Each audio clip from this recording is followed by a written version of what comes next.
Hello, welcome to the Executives Association podcast. We are a business group of about 100 different businesses in various categories, and we do a lot of things for the community. So we've got a couple of our members here today, and we're going to introduce them first and then give them a minute or two to kind of give us the outline of their business. The first person we have is Caleb. Caleb, tell us a little bit about your business, something that a takeaway where somebody can kind of know exactly what you do without having to think too hard. Got it. So easiest way to put what we do is we help businesses tell stories. So I own Red Legend. We're a video production company. And I realized a while ago, video is a tool, like anything else, like any sort of communication tool. Video is a tool to tell a story. And when you have a business, they're trying to communicate to like their employees and their vendors and their customers, and they've got all this type of communication that they're trying to do, and it's really hard to get it right every time.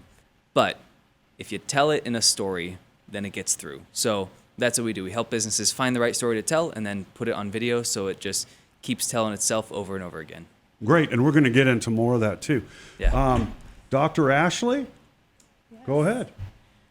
So I'm Dr. Ashley Milheiser. I'm the owner of Real Results Medical and Aesthetics, and we are your one-stop shop for all things beauty and wellness.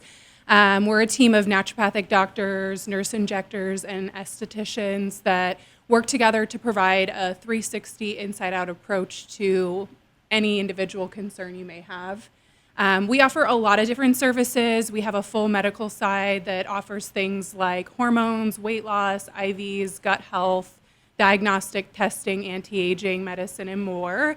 And then we also have our complete aesthetic side that does everything from injectables to lasers, hair restoration, body contouring.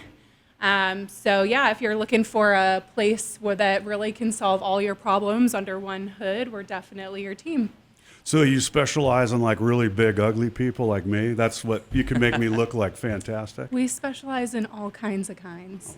That's excellent. Caleb, tell me, so with your job, what are some things people need to know about what you do? So how can they recognize in their business or what they're doing? What would be a key that, hey, I need to call that guy? Yeah. Biggest thing that we're going to help with is I wish people understood this thing. I wish people felt this way, or I wish people did this thing. If you're trying to influence human behavior, if you want to put it like in philosophical terms, that's what you're doing when you're communicating. You're trying to get someone to think something, to feel something, to do something, and that's a great time to call us. Okay. And if I'm like the village idiot, like most people call me, what's the key? How does somebody get started? Say they're not quite ready for your service, but what's the kind of a simple steps for them to get going into using this kind of platform that you're talking about? Yeah, there's a lot of places to put video out. I mean, Kendra, you and I deal with this all the time. There's a million places. The easiest way. Yeah. So post on social media and just start putting it out there. That's the biggest thing. You'll learn all the techniques. You'll try to keep up with the trends and they'll stay ahead of you. All of that will happen. But if you are putting something out consistently and you're trying to add value into people's lives, you're going to get some sort of result. And tell me, what's some of the, give us, do you have like a small client example that you could give us on kind of how they started and how they got going and how you helped them develop that? Yeah, so we worked with a small business, did restoration, not the Patrick who's potentially coming today, but different restoration company, 2 people. Right? They had 2 people and 1 crew of contractors that they use to help go, they go into a house that's got a flood or a fire and they help out. They needed 1 video on their website to tell the story and show that they make people's lives better, because they were really good at talking about we do this construction and that construction, but they didn't talk about how they help people's lives get better. So a single video on the website took their website traffic, doubled their conversion rate, and then they started getting more customers, they started growing, they started hiring people, and then they were able to start doing more outreach, start put ads online and getting all of the other ways to get out there. But they had a website and they told a good story on it, and that's what got them started. And do you have like for gives us some type of price range or something your services are good for? I mean, ballpark. I mean, if somebody was to come in, I mean, they're not going to pay like $500 or something. But what's kind of a, do you have, I know you got to meet with them, but is there kind of a standard type of a thing that you quote people? Just because everybody always asks this. That's the first question. It's a good question to ask. You'll spend about as much as you spend on a car. You can get something for $500. You can get something for several $100,000. It just depends on what you're asking for. Yeah, a good rule of thumb for us is if you're a business with, call it normal profit margins, so not construction, their margins are a lot lower overall, but normal profit margins, spend about 0.5% to 2% of your total revenue on video, and that's internal video to train your team. That's TV ads if you're running TV ads. That is all of your social media stuff. So across multiple vendors, across multiple platforms, spend about 1% of your revenue on video, and that's probably where you should be. What's your favorite platform to use the videos on? Do you have one? No, they all have their uniqueness. I love TV. Like my goal is to direct a Super Bowl commercial in the next 5 years, and we're on track to do that. So Super Bowl is the best platform, in my opinion. And then that's a pricey thing just to get in that kind of a lottery. Oh, yeah. So why did you decide that as one of your main goals? Is that just something you've always liked? That's the pinnacle. That until Mr. Beast hit YouTube, that was the highest viewership event. And now Mr. Beast gets more views on a bi-weekly basis. So, and you said you got it from the size of a 2-person company, so you can help basically anybody, especially somebody that's looking to, maybe they can't do TV or they can't afford it. There's other less expensive ways to get that out, correct? Yeah, I mean, we work worldwide, but most of our clients are based here in Phoenix, doing, $1 million to $2 million in revenue. It's a really nice starting point for us. We work with solopreneurs that make $100,000 a year and just want one video to tell one piece of a story, and that's all they need. So size doesn't really matter for us. What matters is, are you a cool person and do you have an interesting story to tell? And then how did you get into this gig? I was an extra on a film set when I was 11 and hated being in front of the camera, loved all the operation that was going on. So that's how I got started. What was the name of the thing you were in? You could look it up on YouTube. It's called After Armageddon. And I've got about 8 seconds of screen time in it. It's like a History Channel docudrama about what happens when the grid goes down. It's terrible. No offense to anyone who worked on it, but it's really cool. I mean, it takes a lot of work to make a bad movie, and it takes even more to make a good one. It's a cool process. Did that get you the bug when you got into that? Oh, yeah. Now, did you start with making your own videos, or how did you, with your buddies, or how did it get going? So I grew up in northern Arizona, a block down the street from a buddy of mine. He was really good at the art side of things, make stuff look really good. I could organize a team, and so when we were 14, we started doing videos for local businesses, putting stuff out on YouTube, and that's how we got into it. Wow. With really, really cheap cameras. So this is like stuff that's really becoming more prevalent. I mean, 10 years ago, this was like, going to Mars. Now, I want to roll over to Kendra. Obviously, how would you two guys work together as far as that? Because I know you're in the same space, but you do different things. Right. So we do actually work together. We have a couple shared clients. In public relations, oftentimes for companies that'll include social media management, community relations. It can kind of run the gamut depending on what a company needs. But when he gets the video done, we're using that. We're putting it on social media platforms. We're putting it on their YouTube, or we're even putting it on TV and doing that ad buy for them and getting it on a commercial that everyone's going to see. Maybe not the Super Bowl, but let's do it. If they got the budget. And then how did you get started in your business? Because you've been, I know you worked with a friend of mine before when you got started. So how did you end up wanting to do your own gig? I actually wanted to do video production in school. And then I decided, marketing for film and TV would be really cool. So that's kind of how I got started. Out of college, my first job was at a local ballet company. Doing their PR, and that kind of gave me a taste. And then I went into the agency side of the world and got to work with every industry you can think of, and And now that's what I do every day. And then, did you just start off by yourself? I did, yeah. Okay. And then how many employees are you up to now? I think we're at 8 employees now. Okay. And then what's your sweet spot for what you're looking for as far as to help people? Is there a lane that you're better in than other people that you kind of want to be associated with, that being the top dog of that category? Public relations, for sure. That's our bread and butter. That's the majority of our business. Yes, we do social media, SEO. We'll help with web development, whatever you might need. We have amazing team and marketing partners that will help us do those things and implement full-scale campaigns. But PR is our day-to-day and what we're best at, and that's getting our clients on TV, on the radio, on podcasts, you name it. For people that have tried to get themselves on TV by themselves, I mean, I know the answer to this, but I thought it'd be explained to other people. Tell them how a lot of the news media and newspapers or whatever kind of websites, how do they get their information? How do they use you to help them do their job? I mean, a lot of their day-to-day, sure, they can find stories and ideas on social media in their own research or in their own community groups on Facebook or whatever the case might be. But a lot of times reporters are coming to PR agencies like mine and saying, I need 2 stories in the next week for the evening newscast. What do you have?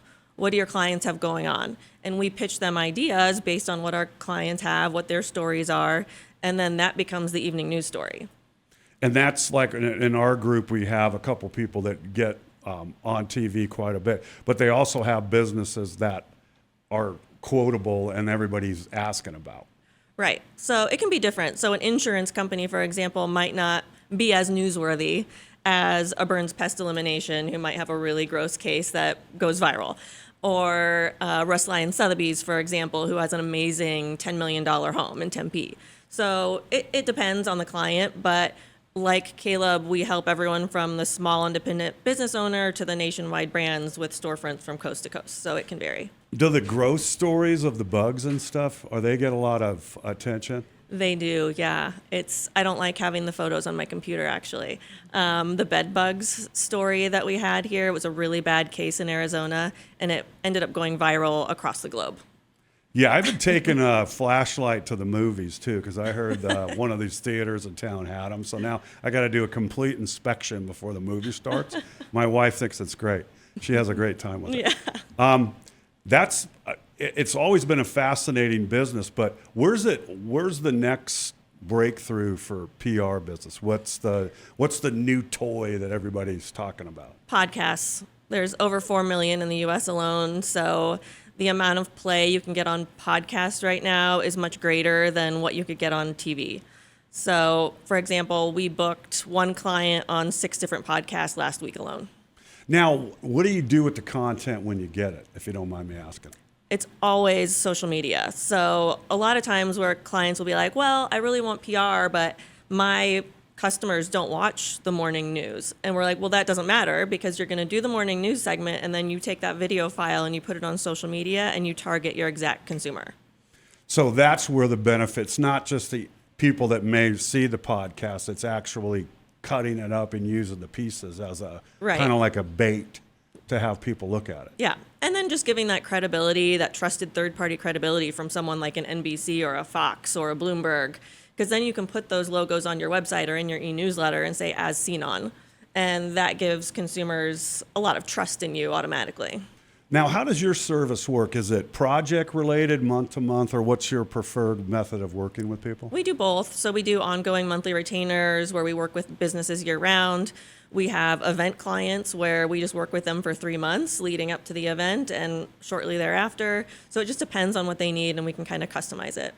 And then what kind of skills do you have to hire for your staff? I mean, what do you look for that can help your clients? I mean, what kind of people?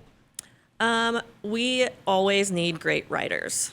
That's a big thing. A lot of times, because news outlets are becoming so short-staffed, a lot of times we're writing the articles for them in some cases. So we need really good writers that can properly relay this story and why it's important to these reporters. And I would assume you don't want to hire somebody that's just using ChatGPT for all their work, like some people in my class that I teach. Absolutely not. Yeah, Okay. we can How do you spot. enforce that? I say to my interns now too that are learning this industry, ChatGPT is great for a lot of things, like research, for example. If we have a company that wants to reach out to the youth athletic departments or youth sports teams in Colorado, use ChatGPT because it's going to pull all those up for you right away. But when you're writing an email to them, don't use ChatGPT. Or if you're writing an email to a reporter, don't use ChatGPT because they not only can spot it a mile away because they've seen it all, but now a lot of news outlets too have AI checkers to see, is this opinion piece you wrote done by ChatGPT even partially? Then they won't use it. Oh, have you had some stuff kicked back before because of that? No, thankfully. Okay, but I'm assuming that's a common, especially if you got a bigger company. Yep. And people are all stepping on each other. Yeah. Okay.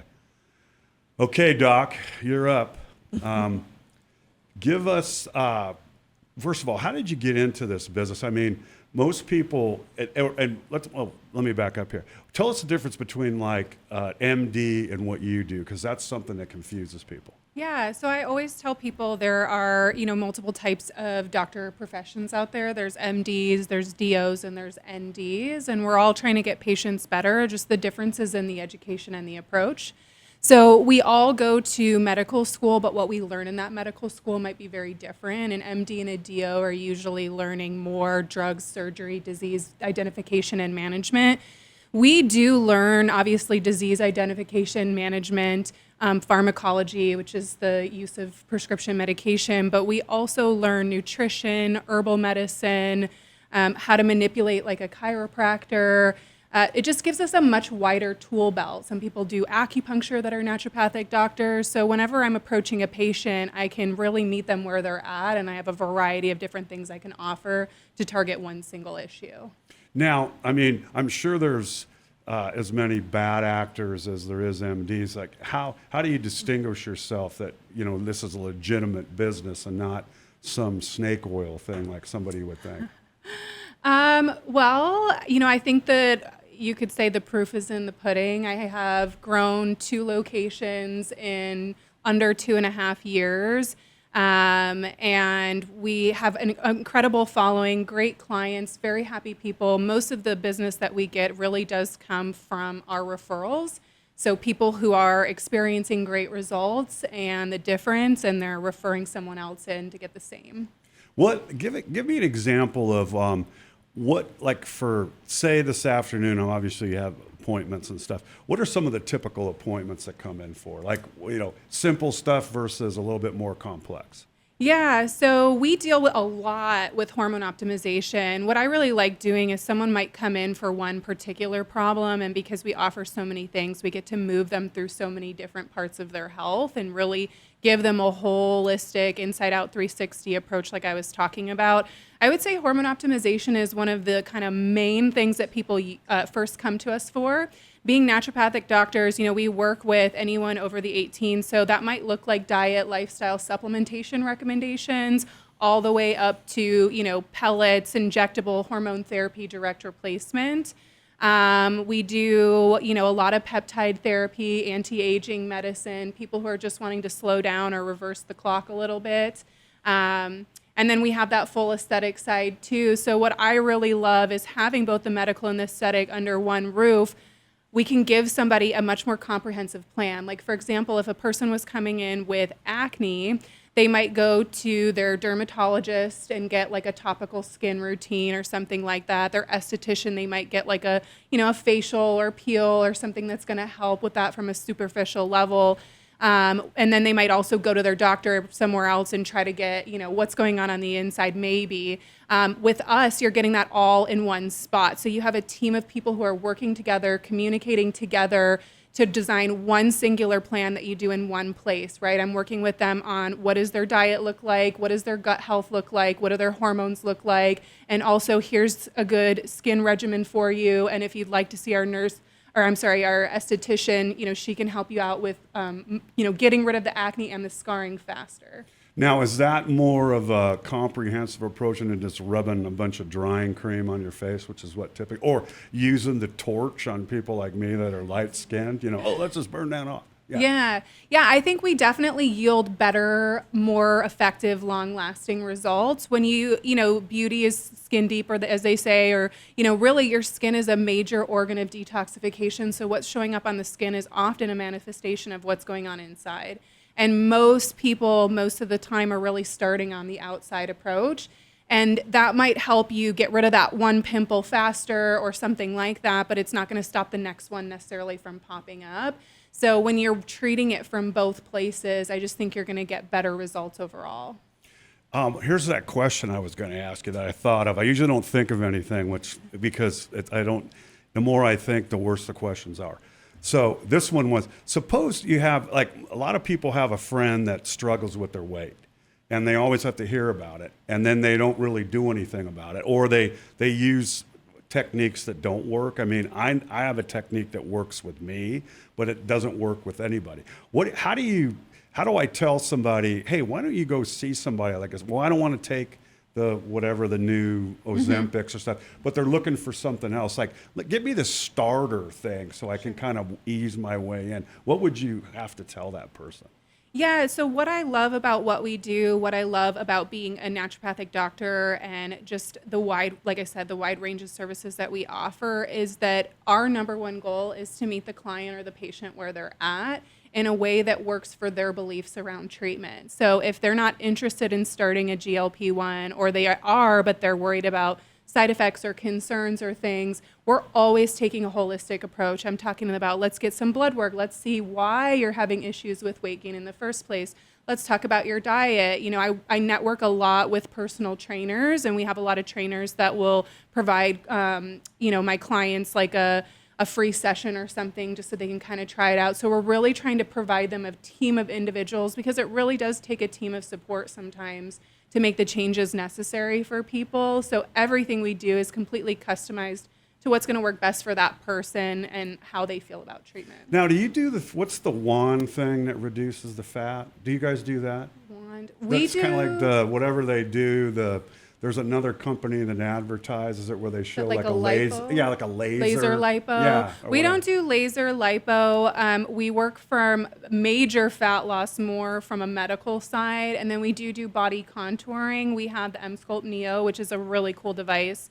It helps build muscle and burn fat simultaneously. Is that an external thing? It is an external thing, yeah, but it's paddles that you'll put on the body in different areas, so it's more for targeted fat loss. So if someone came in and they're like, I need to lose 20 pounds, I'm not telling them to get on the M-Sculpt right away, or we might use that in combination with something else.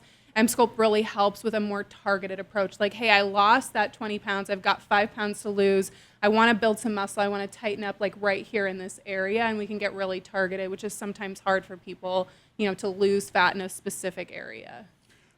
So obviously a lot of this stuff is not covered by insurance. Right. So what are the cost ranges? I mean, I know I asked Kayla, but how does somebody that maybe they've got a budget? I mean, what can you do for somebody that has a budget, but they want to do something, whether it's a little bit of the face, a little bit of the gut, that sort of thing? So first and foremost, we don't take insurance in my office. We do take HSA and FSA, and that is for a purpose. Unfortunately, insurance doesn't do as good by us as it really should and cover a lot of it's about disease management and at best, really, and not about preventative medicine and things like that. So I have found that I just never wanted to take insurance. I didn't want some third-party person limiting the care that I could offer my patient. We get better, more effective results not using it. But we do take HSA and FSA for people. We can do labs and imaging through insurance. The price range is so variable and individual. Just to give you an idea, if you were coming in on the medical side, the first thing we might start with is some labs. In my office, if you're going to pay cash, we do the labs first, just to save you time and money. If you were going to go through insurance, you would have to go do a consultation so they could write diagnosis codes and evaluate you and then give you a lab order. Then you go back and you have another visit. So we do the labs right up front. And for, let's say, hormone labs, that can really vary, but usually it's anywhere from like $150 to, just under $300 for a very comprehensive set. We have really great cash pay lab rates. We can also send you out for labs to do through your insurance as well, but if you do them in-house, they are cash pay. Then from there, you'll follow up with one of our physicians, and we just bill based on time for that. So for us, it's $75 per 15 minutes. Most new patients will average between 30 and 45 minutes, and that's going to be a very in-depth approach of looking at the labs, looking at your concerns, your medical history, and then you're walking out with, here's your treatment plan. So it's very efficient. So that visit might be, $150 to $225, just depending on how complex the case is.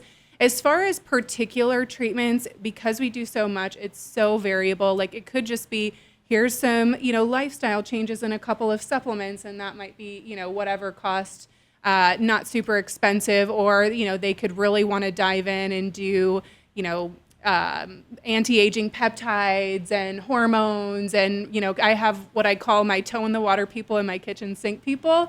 My kitchen sink people are like, I want this better yesterday. Throw everything you have at me. I don't care. And that looks like a totally different price than the people who are like, let me do one thing at a time and just see how this does for me, right? And then the aesthetic side, again, sometimes aesthetic procedures can be pretty pricey, but I would say we're, pretty average with the area that we're in. Well, I guess I live in a really boring world because that's a lot of stuff. Caleb, I wanted to follow up with you.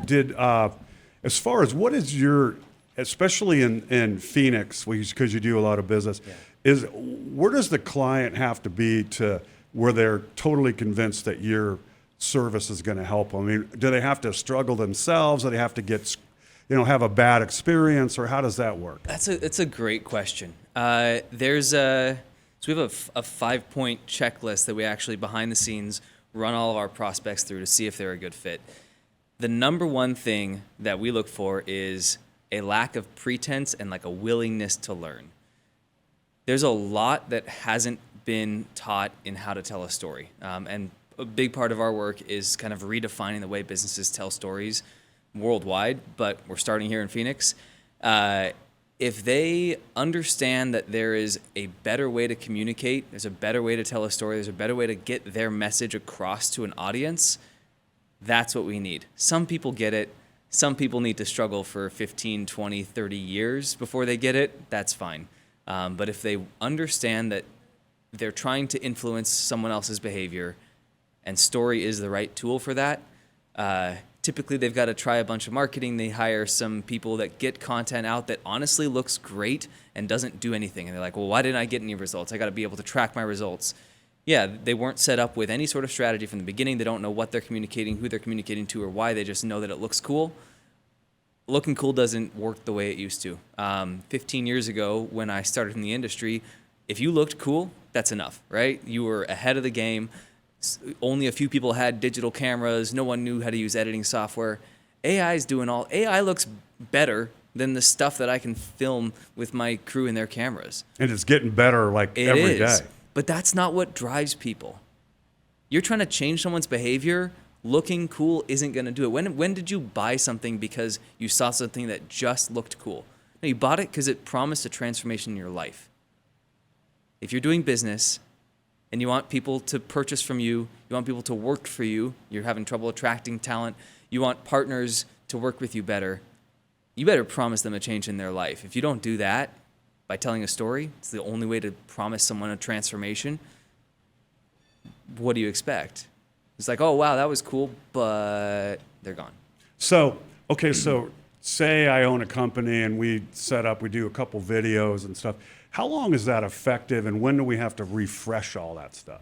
Yeah, and that gets back to your earlier question about where you put stuff out. Right. TV commercials, you need to refresh them every 6 months or so. Social media videos, you need to refresh them every 18 seconds or so. Website videos, they last 3 to 5 years. So we love building a foundation of, hey, a few videos for the website, a few videos that you can email out to clients during the process. We work with a lot of construction companies. And so we make them a process video that they send before, during, and near the end of a project to remind their customers, hey, construction is always behind schedule. So if we're just like a week behind, we're doing pretty good, to set that expectation up. So that's the kind of stuff that saves your customer service reps time and makes your customers happy. And for the exact same project timeline, they get a 5-star review instead of a 3-star review because they set expectations well. That's because they're accurately promising the right transformation that they're going to make for their customers. And those videos, they can last. I mean, we've got a client that we did a video for 10 years ago that's still using it because it works. And it's still relevant. Yeah, it doesn't totally. doesn't pull out an old phone and you're like, oh my god, that was from like No. the 50s. And that gets into the sort of technical side of the business, which is what I have people for. Like they're really good at that. Because we use really high-end equipment that is going to be future-proofing the visual style of whatever we're making. What's your favorite thing to do in the business? I love building teams, man. That's my thing. So find really good people, get them to work together and do things they could never do on their own. And I my can thing. tell you, as somebody that does employment stuff, Yeah. that is not easy. No, You no, got to go it's through tough. a lot of mud and dirt and rocks and all that stuff. It's a Yeah. constant. Yeah. It's sometimes I even lose my patience, and it's hard because I'm getting paid to lose my patience, and I still do it. Yeah, that's hard. So, Kendra, what would you say to what would if you like you've spoken my class before? What would you tell somebody that just got out of college and say, hey, listen, I'm interested in PR. Where is it going, and where should they be trying to get into so they don't get Chat GPT'd out eventually? I would say do an internship.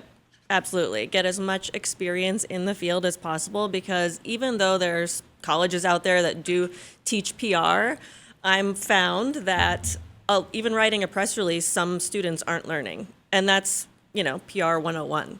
So I would recommend anyone that wants to get in our industry, get some experience, get your foot in the door somewhere, even if it's running, little baskets to the media and dropping things off. You're learning the inner workings of this industry. So if I see someone come to me and on their resume, they don't have any real life experience in PR, but they have a great 4.0 GPA versus someone who has a 3.5 GPA, but they have some great real life experience, I'm most likely going to hire the person that has the real world experience. And that is exactly what I tell people. The GPA is, unless you're going to be a doctor or maybe a lawyer to get into law school, it's irrelevant. Right. I know some C&D students that are loaded, and in class they were pretty much an idiot, but outside they knew exactly, and they knew how to deal with people. Yeah. I'm sure when you have these younger people come out and you're hiring, you're seeing that there's horrible writing because we're relying on somebody else to do it, and our people skills suck. Because we can't have a communication with anybody without having the phone, or we have to show you video, or we have to send you text speak in an email. Do you guys find that happening to you as you're trying to hire people? Yes, I'll get LOL and OMG in an email. Or I'm and I'm like, If someone doesn't have proper grammar and they're emailing me for a job, I'm not going to hire them. well, I mean, yeah. What about yourself? Well, I was just going to add to that, like the responsibility and the respect factor. I know when we have a really great team and we've had a pretty solid, the same people for a little while, but I noticed a lot when I was hiring in certain positions, just no showing all the time, like just no kind of accountability of like, hey, I'm not going to make it, or just such flaky behavior that's almost shocking to me for the positions that we're hiring for. Have you had the family emergency? That's my favorite one, where we just quit our job. Like, I don't know. I've had emergencies and I didn't quit my job, but this seems to be a thing like, oh, I gotta go here for 2 weeks. Well, you can let us know. So I don't understand that, and it's harder.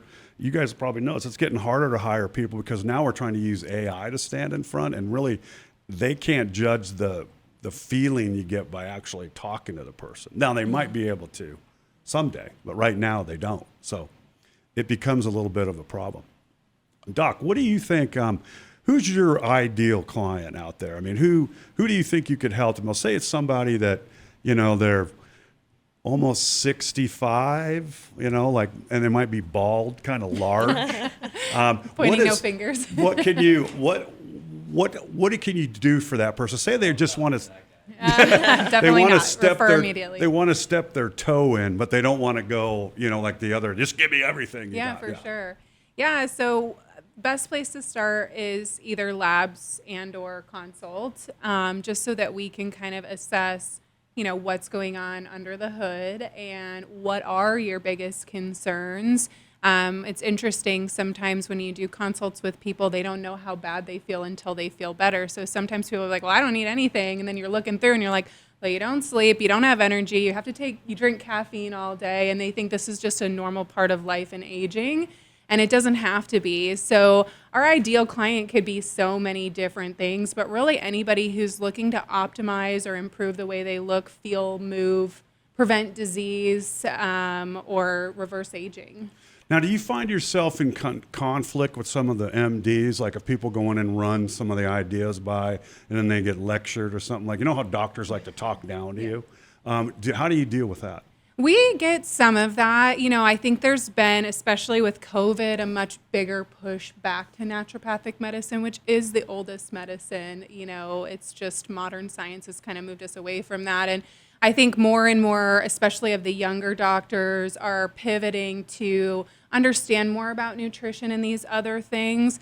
But there are still some of those cases where I'm trying to maybe get a patient off of Adderall because I don't think it's great for their nervous system or something like that. And I'm hearing from their other physician, they don't think there's any problem here. And drugs and whatnot have a complete place in this world, but when they're used for preventative medicine, we're really using them wrong, right? They're more of kind of that last result or, maybe a temporary fix.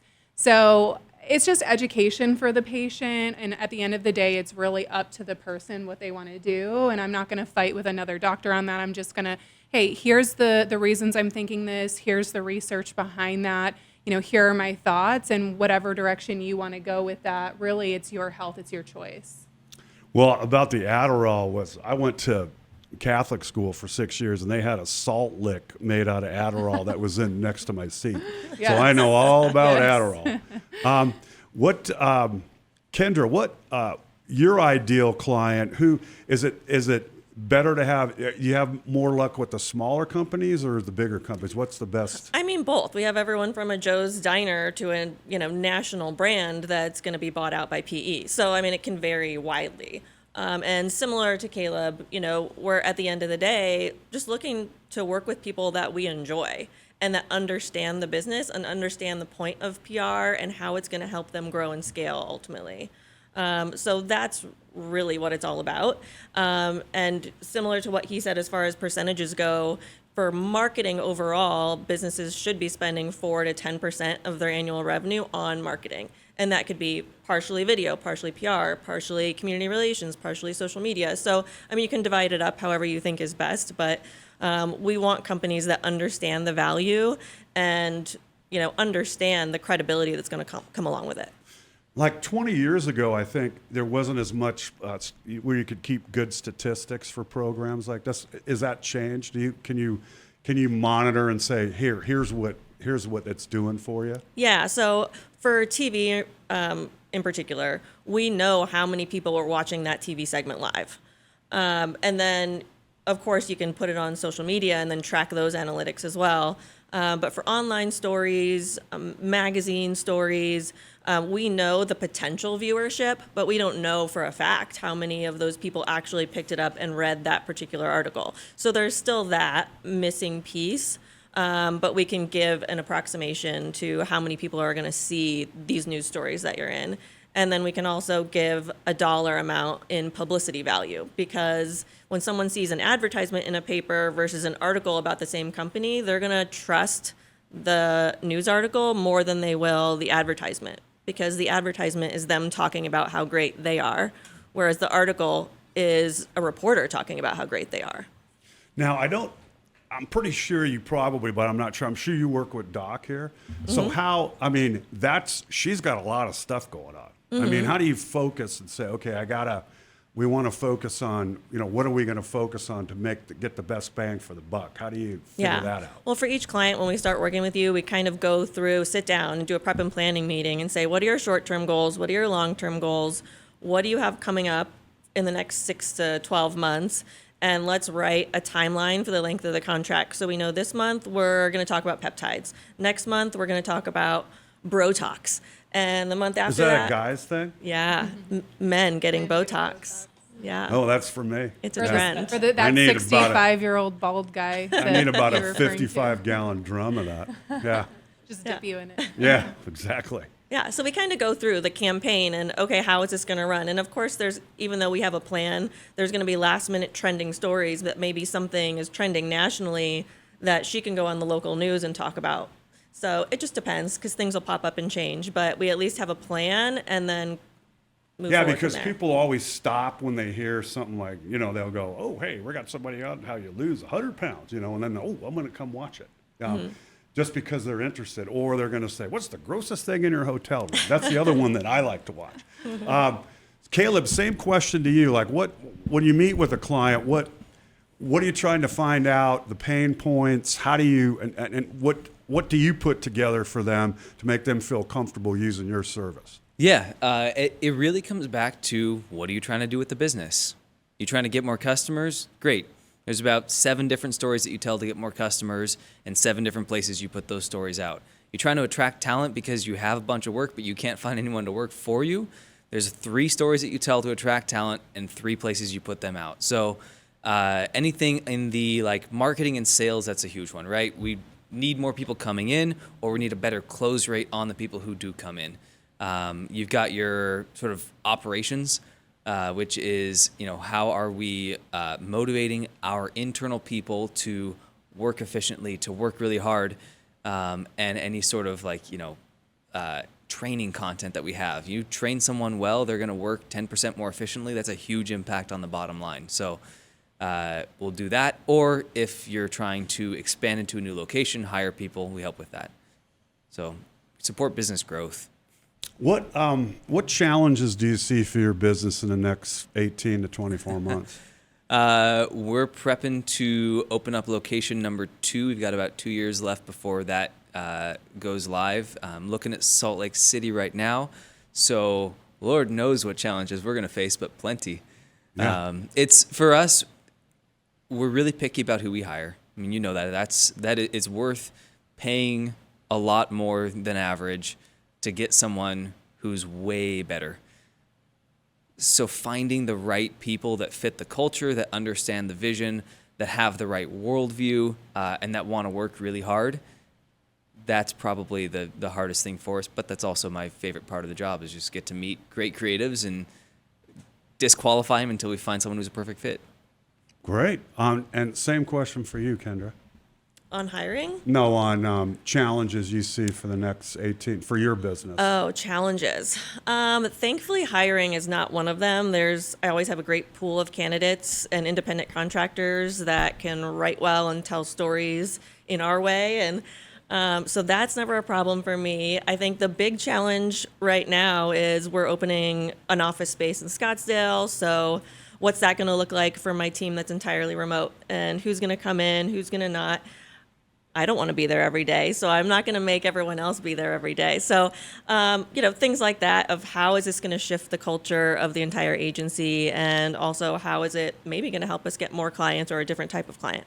Well, I could always come in there and sit there and do interviews all day. That would be a lot of Absolutely. fun for everybody Yeah, there. we'll have a wine bar. Well, now you're talking. You know how to bribe me.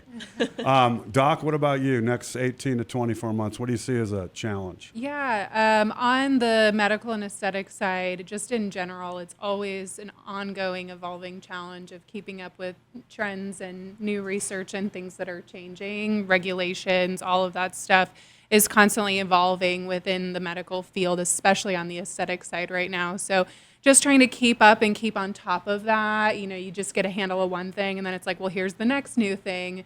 Also, we have 2 locations, one in Tempe, and we recently opened one in March in Scottsdale. Scottsdale. So just growing that and managing 2 locations has already been a fun challenge, and I think it'll continue to get even more fun. And yeah, just keeping up with, competition, because this is such a great area for what we do, but also because of that, you have so many new businesses popping up literally every day trying to undercut your prices and things like that. And I always tell people, you really get what you pay for. You know, we might not be your cheapest deal, but we're definitely going to be your most cost effective. So Is that the corporate stuff getting in there like they did with the chiropractor? You know, they've corporate producers because they're just trying to commoditize the service. it can be franchises. It can just be like anybody who thinks, hey, it looks easy to own like a medical or a med spa or whatever, which it's not. You know, just trying to get in. And then, of course, because they're newly opening, they're offering the cheapest thing they can. Sometimes they're cutting corners on that. And so you're having to educate patients around, you know, you might be getting what you pay for in a way that you don't want to. Like the, you know, quality of what you're getting may be very questionable if you're getting it at a very below market rate. We've And seen that a lot too, by the way, in the PR industry. People that just say they know what they're doing, and then clients come to us that have been burned by this person who offered a cheap, you know, contract, and it's because they didn't know what they were doing. Right. Well, and they probably didn't even really face-to-face talk with these people either. Yeah, 'Cause a lot of times it there's can a be lot online. of that, Yeah.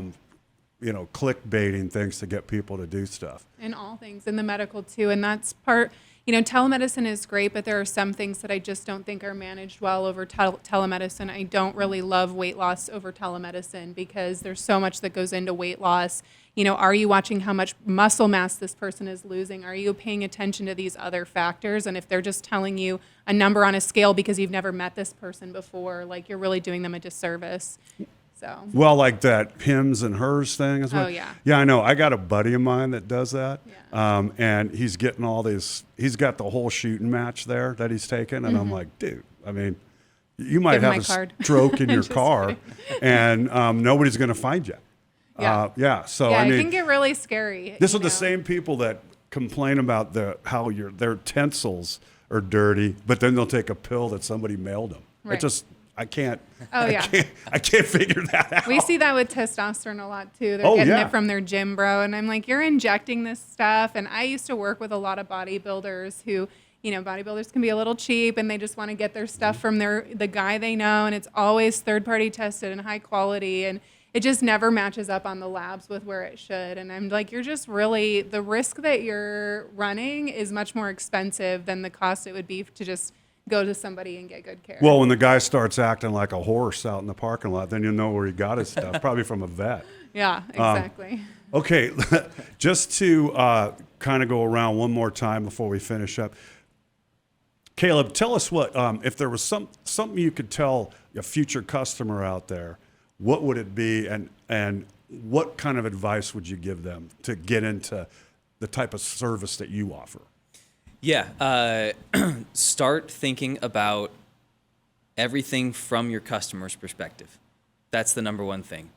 We're professionals at it, like it's second nature to us, but we want our clients and our partners to understand what their customers are thinking so that they can speak the right language to them. So start that work now. Makes our work cheaper down the road. It makes your business better right now. Understand what your people are thinking, feeling, and doing. Understand what you want them to think, feel, and do, and try to close that gap. Well, that's perfect. You, Kendra? That was really good. Yeah, I know. I want to ours- steal that. Ours is very similar, but I mean, if you're seeing like your competition, for example, on the news, and you're like, why aren't I on the news? I mean, that's why you call someone like us, and we're going to walk you through what you need to do. Do you have a spokesperson? Are you comfortable on TV? Have you ever had media training? Do you have professional photography? That's the biggest problem we run into is a lot of media. We can send out a press release, but media aren't going to run it unless there's a nice photo or some video to go along with it. So a lot of business owners don't think about that. And likewise, a lot of business owners don't think about what they're doing that's actually newsworthy. So I don't know how many times we sit down with a potential client or a client and we get to the end of the meeting and I'm like, okay, is there anything else? And they're like, no. And they're like, oh, by the way, we just built a house for free for this family that was unhoused. And I'm like, well, that's a news story. It's a great story. So yeah, things like that you don't really think about that you're doing because it's your everyday. So you need a That's- little brain dump. From Yeah, that's why we're here is to kind of pull out those stories that can then become great video for the news. What about you, Doc? Well, with health, it's kind of one of those things that's really applicable to anybody, whether you're trying to prevent disease or, you know, manage or recover from it. So But I will say that medicine can be really intimidating for a lot of people. And in my office, we do offer free meet and greets. These are not consultations, but they're really an opportunity for you to kind of speed date our office and just see if we're a good fit, so that there's no really real investment before you kind of just get a feel for it. But regardless of whether or not you're, working with us particularly, or you're just looking into more holistic care in general, just being an advocate for your own healing. Don't let yourself go dismissed. Sometimes doctors are just like dating. You're going to find a lot of bad ones. And so if one doesn't go well, don't let that dishearten you from really continuing to pursue healing and health. Well, I can't wait to run that speed dating in Scottsdale thing by my wife and catch that reaction she about does. what am I doing tonight? You're And gonna I'm go going to speed go, oh, yeah, sure you are. But I want to thank everybody for being here. This has been a great discussion. Thank you. I hope, the two listeners that are out there will actually pay attention and, hey, reach out to these people. These are resources you might not have known about. And, hey, they're great services. And, again, this is Mike Hayes from Momentum Hiring Solutions for the Executives Association of Greater Phoenix podcast. Have a good day.